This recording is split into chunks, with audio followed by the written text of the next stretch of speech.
So, 2024. Definitely one of the years of all time. I barely uploaded that year. I'm very sorry, guys. But on the movie front, 2024 was like an okay year. Like, we got some bangers, but most were just okay or good. So, I'll rank what I saw, like always. Like always, these are just my opinions. I didn't see everything, and I'll try to keep spoilers to a minimum. Got that? Alright, let's get to the ranking. This was probably the worst DC animated movie I've ever seen. It's such a slog, which is strange because it's only 93 minutes. I can't even tell you what happened in it, it was that dull. They also stole the character design of Black Lightning without notifying the original artist. Yikes. Definitely giving the other two a miss after this travesty. Gee, DC really had it rough this year. Do I even need to go into why this movie sucks? Probably not. The entire internet already did that when it first came out. Why was it a musical? Just because, I guess. I didn't even mind the musical numbers themselves. They were probably the best part of the movie in my book. But a musical doesn't go well with the tone of the first film. And that ending basically made the entire film worthless. Anyway, yeah, that's all I have to say on that. Next film. I'm a massive fan of Garfield. I grew up watching the old Bill Murray movies, and they're still guilty pleasures of mine. That being said, the Garfield movie was mid. It's just your average generic kids movie that just so happens to have Garfield in it more than anything else. And Chris Pratt is very miscast in the role of Garfield. He needed more on-screen time, shake my head. I keep forgetting this came out. Like, it's an okay Ghostbusters movie, but not much else. The legacy Ghostbusters are literally there just to get butts in seats. They don't really have a purpose like they did in Afterlife. I don't have much to say about this, so moving on.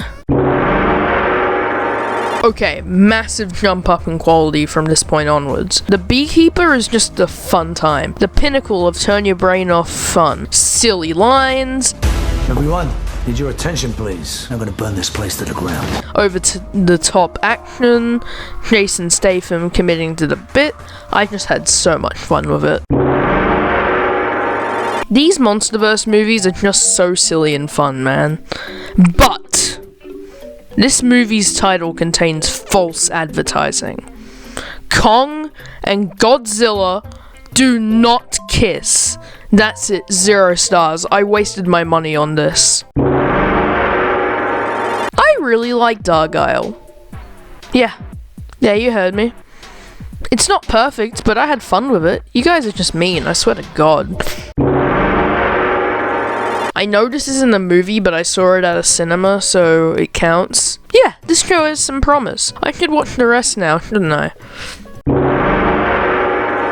A fun little horror comedy. Catherine Newton and Cole Sprouse give great performances, and overall, it's just a silly fun time. But at least the Frankenstein's rated PG-13. I liked Inside Out 2 just fine. But all I know is that apparently Maya Hawke has massacred the entire rest of my control room. Damn it! What a wonderful day! It's good. But never comes close to topping the Jackson trilogy in my opinion. But nothing will. So I appreciate that they still went out to make a good movie. I'm probably gonna get flamed for this, but The Wild Robot is good. Just not great, in my opinion. The animation is stunning, and the voice performances are all great. I just thought it was a bit generic for me.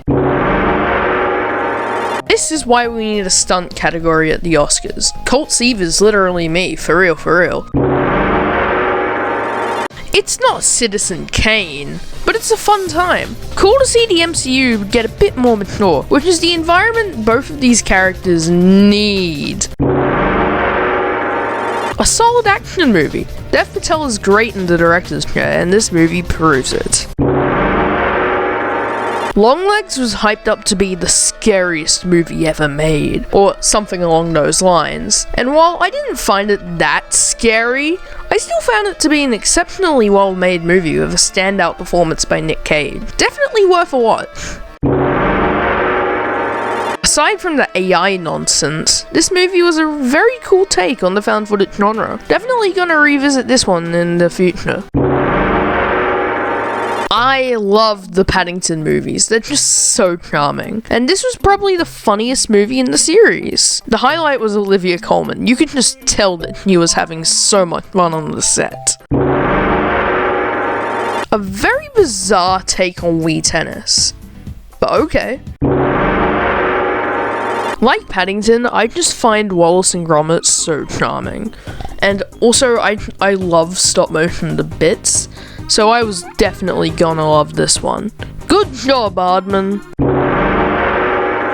This movie was rad as hell. Fede Alvarez really knows what he's doing, and I hope to see more from him in the future. However, maybe don't resurrect dead actors using CGI in the next film. Please? Got that? Thanks. I can't believe Robert Eggers got a big studio to release a slow gothic horror movie in the year 2024. And I mean that in the best way possible. This movie was so atmospheric, everyone gave a great performance, most notably Lily Rose Depp and Willem Dafoe. Just an absolute banger of a film. Please see this in cinemas if you haven't already. I'm a Sonic fan, so naturally I'm gonna be a bit biased, but holy hell did this go so hard. This is pretty much what I was asking for when I discussed Sonic 2 in the 2022 video. I'm super happy they took Shadow's backstory as seriously as they did. It was handled very well. And this movie also contains the greatest edit in all of cinema, which I will not spoil here. So watch it. What a phenomenal movie. Orion Pax and D16's Fallout is portrayed so well, and the movie is visually stunning, especially when they first reach the surface of Cybertron. Also, shout out to TF Hype Guy on Twitter for spreading the word of this film to others. Like, he did an exceptional job of marketing the film. He did a better job of marketing this movie than Paramount themselves. Like, bravo TF Hype Guy. I'm a massive Mad Max fan, and while not as good as Fury Road, it's still an amazing origin story for the character of Furiosa, and it saddens me that basically no one saw it. Oh well, maybe it will become a cult movie soon. I'm honestly speechless. It's so cool to see not just a horror film do well in the award season, but a body horror film. The performances are great, especially Demi Moore, who needs to get an Oscar for this film. This film has some of the best makeup and prosthetic work I've ever seen. Truly incredible. One of the funniest movies I've ever seen, and easily the funniest of the year. Yes, I know, Letterboxd says it's from 2022, but that's just when it premiered at festivals, and it actually became available to the public this year, so it's a 2024 movie in my book. Come on. Are you guys really surprised? It's Dune Part 2. One of the most epic, visually stunning, well-acted, and compelling movies of the decade. And easily, my favorite movie of 2024. So, that's my ranking of each 2024 movie I saw. I didn't see everything, I still didn't get time to see these, but I'm happy with what I saw, and hopefully 2025 will be another good year for movies, and for the channel. I've been Icey. See you soon.